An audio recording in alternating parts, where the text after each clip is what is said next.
Do you have a soccer player or maybe even two in your house? Well, today we're going to build a soccer rebounder from scratch using our OnefinityCNC, and then we're going to do some customization over on the ThunderLaser. So stay tuned because this is going to be a fun one. So from my research and according to Vivor and some other random websites, we need a 90 degrees, which is a complete direct kickback on the rebounder, and then a 60 degree, which will give a volley. So you kick it into the rebounder, it bounces back up, and then you have to either stop with your body, leg control, and then get it back down. So we're working on first touch, and then we're working on control of the ball when it comes back to you. That's the goal. Let's get to it.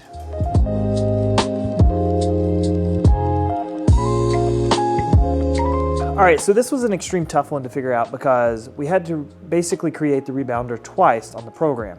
One, we just have our backboard, and then the other one we know it's 3/4 inch. So we created our upright, which is our backboard inverted, which we're not going to be cutting that, but this is our actual backside. Now, when I say that, we had to get this angle, which is a 30-degree angle, and it is a 60-degree angle on the inside, 30-degree kickback. So when I say that, meaning it's gonna shoot 30 degrees in the sky from a rebound. All right, first, huge thanks to James over at Gin Creek. He helped me figure out this sawtooth item here on the bottom. Now this particular is going to help when it's sitting on grass or turf and you're kicking against that backboard that it digs in rather than just slides across it. So hopefully that'll help without having to use sandbags or something else. Let's start cutting.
So our rebounder is sanded, and now we are ready to move on to the engraving part, which we are going to be using this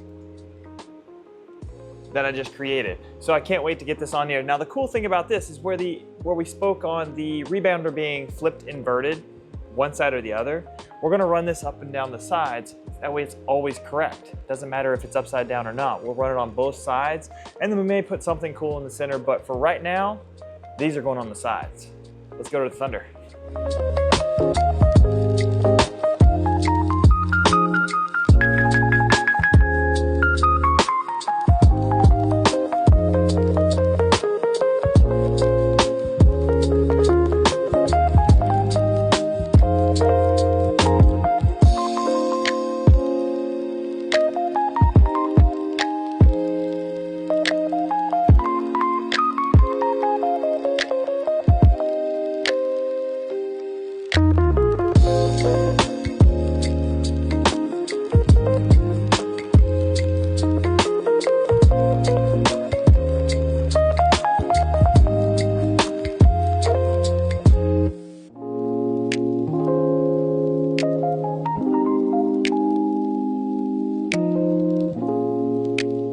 The next step on the rebounder is installing these fancy hinges. Now, these are just off Amazon and they're not fancy by any means, but they are spring-loaded.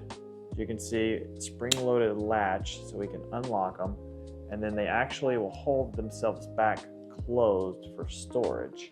Now, here's the hard part. I can't get it by hand. Hopefully with leverage, that transition becomes a lot easier.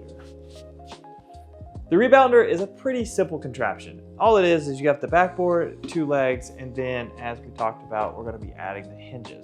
Now, after we did add some of our neat logo on here. Now, this is the cool part. These logos work upside down or right side up, and that's why we went with it. We got our handholds and everything is cleared. Now we're gonna put our face down and start installing our hinges.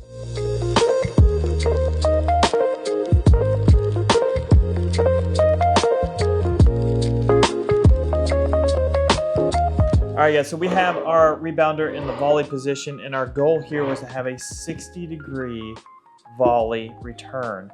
And as you can see, if we put this right on here like that, we have it at 30 degrees, which is absolutely impressive, especially from being an iPhone to the table to everything else, but we're right on par. And I'll flip it over real quick and show you, this is a direct rebound, and we should be at 90. Yep. We got green light. I am just absolutely impressed with myself. All right, guys, overlook the mess. It's a holiday rush, but we are here and we finally have our rebounder complete. Now, I'm gonna go over a couple cool features here that we put into it, which, you know, you saw the laser engraving. Everything is urethane coated, and our locking hinges, as you can see, we'll flip these things out and they do not go back in. We have our sawtooth design. This will either grip into turf, grass, or anything it may be sitting on. I already showed you the 90-degree and the 60-degree volley, and that is all. That's it. It's a pretty simple build, but creating the files and doing a few things all kind of, you know, was a little tricky at first. If you are interested in building one of these, I'd be happy to share my Aspire program for my OnefinityCNC. And then a few other things. It just depends on your post-process, whatever you need from there. But I am super pumped. Hopefully you guys are. Hopefully the kids love it. That's what it's all about. It's for the kids. Have a good evening.